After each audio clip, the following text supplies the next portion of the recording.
Doctor care homeopathy అన్ని బ్రాంచ్ల్లో free consultation మరియు 25% అన్ని మందులపైన గొప్ప డిస్కౌంట్. ఎందుకంటే పెద్ద పరిచయం లేవు, బట్ కలిసాం సార్ 2-3 సార్లు కలిసాం. కాకపోతే ఇన్సిడెంట్ అంటే ఇద్దరు ఒకే టైంకి మ్యాచ్ అవుతుండటం మాత్రం అది ఒక వార్తలాగా అయ్యింది. అంటే సునీత గారు మీకు ఏమన్నా విషెస్ చెప్పడం కానీ అట్లాంటి జరిగినాయా? డెఫినెట్గా సార్. అప్పుడు ముందు ట్రైలర్ ఏదో లాంచ్ అయినప్పుడు అమ్మకి మెసేజ్ పెట్టారు, నచ్చిందని చెప్పారు.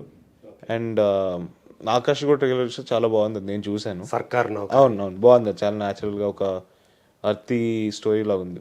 ఒక సోషల్ స్టిగ్మా మీద తీసిన సినిమా అని చెప్పి వాళ్ళు చెప్తున్నారు. రాఘవేంద్రరావు గారు దానికి బ్యాకింగ్ ఉన్నారు. అవును సార్.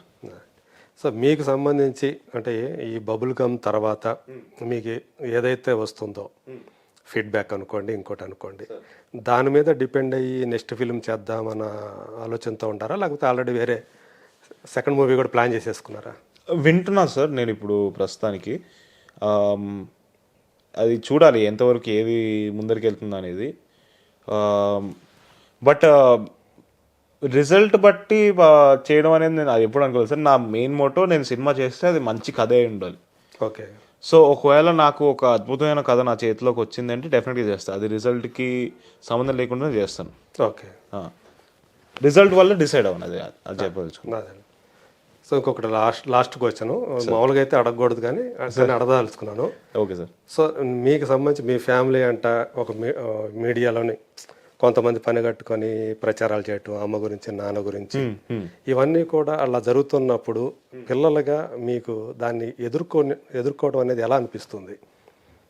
వార్తలు చదువుతున్నప్పుడు సో అమ్మా నాన్న విడిపోతున్నారంట, విడాకులు తీసుకుంటున్నారంట, ఈ వార్తలన్నీ ఒక సైడ్ వస్తూ ఉంటే అటు అమ్మ గాని ఇటు నాన్న గాని వాడికి సంజాషి కాదు మేమంతా కలిసే ఉండాము అంటే నాకంటే తెలుసు, నాకు ఎగ్జాక్ట్లీ తన స్నేహితుడిని కాబట్టి నాకేం జరుగుతుంది ఏంటి, నాన్నప్పుడు ఎందుకు తాతయ్యకి ఆరోగ్యం సరిగా లేకపోతే అక్కడ ఉండాల్సి రావటం ఇవన్నీ నాకు తెలుసు కాబట్టి ఓకే నేను ఆ ఇద్దరు విడివిడిగా ఉంటున్నారు, ఇలాంటి వార్తలన్నీ చూసేటప్పుడు మీకేమనిపించేది? అంటే నాకు నవ్వొచ్చేది సార్. ఎందుకంటే ఇలా ఫోన్లో చూస్తాను, నేను వీళ్ళని అడుగుతాను ఏంటి మీరు ఏమైనా ఇలా అవుతుందంటే ఏం లేదు నీకేంటి అంటే వాళ్ళకి తెలియదు, నాకు తెలియదు, వీళ్ళు ఎలా రాస్తున్నారు నాకు అస్సలు తెలియదు.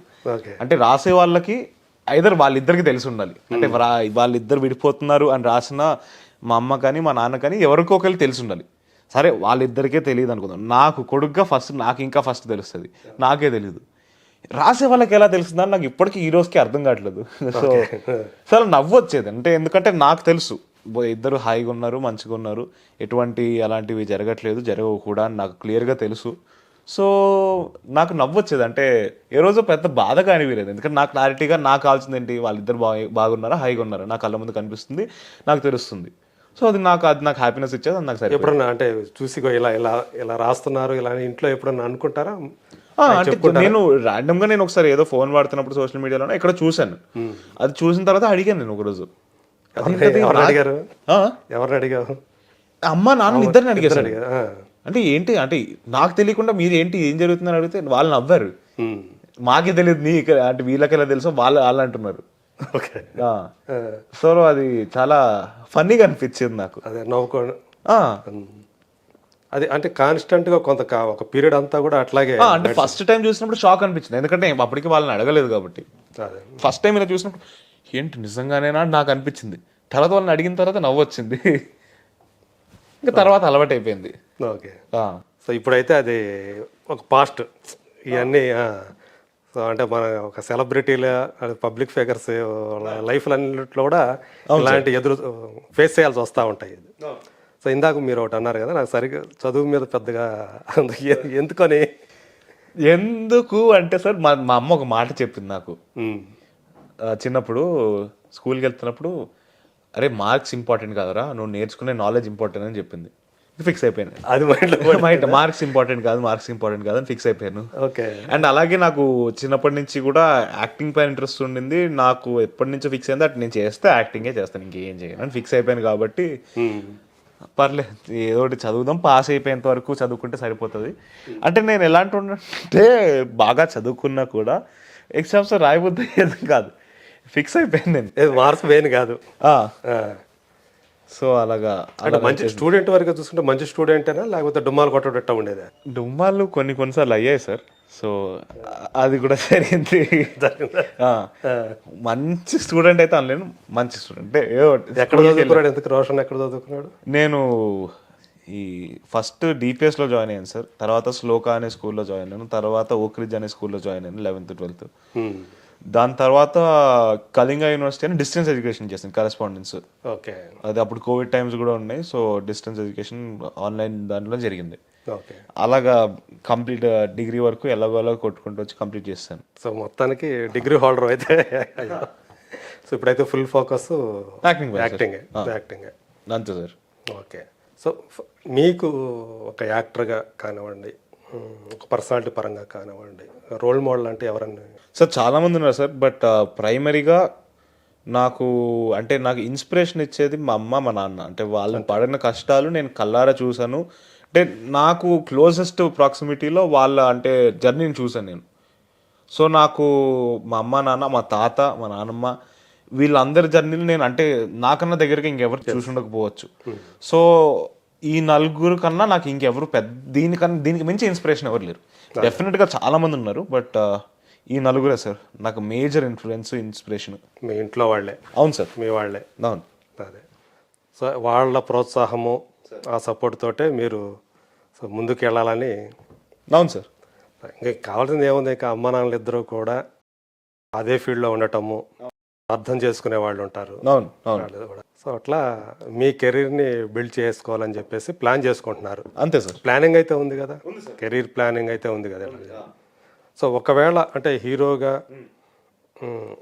అంటే ఎవరికైనా హీరో కావటం, తర్వాత స్టార్ హీరో కావటం అనేది, సో ఈ ప్రాసెస్లో మీ నుంచి కూడా ఏమైనా ఒక ప్రొడక్షన్ హౌస్ ఏమైనా వచ్చే అవకాశం ఉందా? అట్లాంటిది ఏదైనా ఎప్పుడన్నా? నాకు డెఫినెట్గా ఇంట్రెస్ట్ ఉంది సార్. అంటే లైక్ అంత డబ్బులు సంపాదించిన తర్వాత ఆలోచన పెట్టుకుంటా, బట్ ఇప్పటివరకు అయితే అంత డబ్బులు నేను సంపాదించలేదు. బట్ నాకు ఇంట్రెస్ట్ ఉంది సార్, ఎందుకంటే నాకు ఒక ఆపర్చునిటీని క్రియేట్ చేయాలని ఉంది జనాలకు కానీ, వేరే బయట నుంచి వచ్చే వాళ్ళకి కానీ. చాలా మందికి అంటే ఇప్పుడు నాకు ఒక మనిషి ఒక మాట చెప్పాడు, privilege is the umbrella that you keep others you don't have the privilege for అని. సో ఆ అంబ్రెల్లాని అలా పట్టుకొని తీసుకెళ్ళాలని ఉంది. సో ఆ డబ్బులు సంపాదించిన తర్వాత డెఫినెట్గా నాకు కూడా ఒక ప్రొడక్షన్ హౌస్ పెట్టాలన్న కోరిక ఉంది. ఓకే. సో అది ఎప్పుడవుతుందో తెలియదు, కానీ ఆ ఐడియా అయితే ఉంది సార్. ఈ సినిమా సంబంధించి మీరు అందుకున్నటువంటి ఫస్ట్ చెక్ చెప్పచ్చా మాకు? చెక్ వచ్చింది అసలు? అది చెక్ లేకపోతే ఇంకా ఆ కోరికలు ఇంకా అందుకోలేదు సార్. నాకు ఫస్ట్ సినిమా అయితే వచ్చింది. సో ఆ మాటలు మాట్లాడకూడదు అనుకుంటా, చంపేస్తారు సార్. ఇది వదిలేసే. నిర్మలా కాన్వెంట్ అప్పుడు ఏమైనా ఇచ్చారా? ఇచ్చారు సార్, 10,000 ఇచ్చారు. 10,000 క్రికెట్ బ్యాట్ కొనుక్కోమని ఇచ్చారు. ఇంకా ఆ వయసుకి నాకు దానికన్నా ఎక్కువ సంతోషం ఏం లేదు. ఓకే. సో దానికన్నా అంటే అప్పుడు హ్యాపీగా అనిపించింది. అంతే కదా, ఫస్ట్ చెక్ తీసుకున్నాం యాక్టర్గా. ఓకే అనిపించింది. Thank you Roshan. Thank you so much. Bubble gum అనే సినిమా ఖచ్చితంగా మీకు హీరోగా ఒక మంచి లాంచ్ ప్యాడ్ అవ్వాలని చెప్పి థ్యాంక్ యూ సో మచ్ పూర్తిగా కోరుకుంటూ, so Raju and Suma Kanakala, so వీళ్ళ కుమారుడిగా సార్ ఖచ్చితంగా సక్సెస్ కావాలని, సో వాళ్ళ ఆశయాలు కూడా వాళ్ళ ప్రోత్సాహాన్ని అందిపుచ్చుకొని మీరు సార్ ద హీరోగా అలాగే మంచి యాక్టర్గా ఎదగాలని, పేరు తెచ్చుకోవాలని మనస్ఫూర్తిగా కోరుకుంటూ thank you sir. Thank you so much.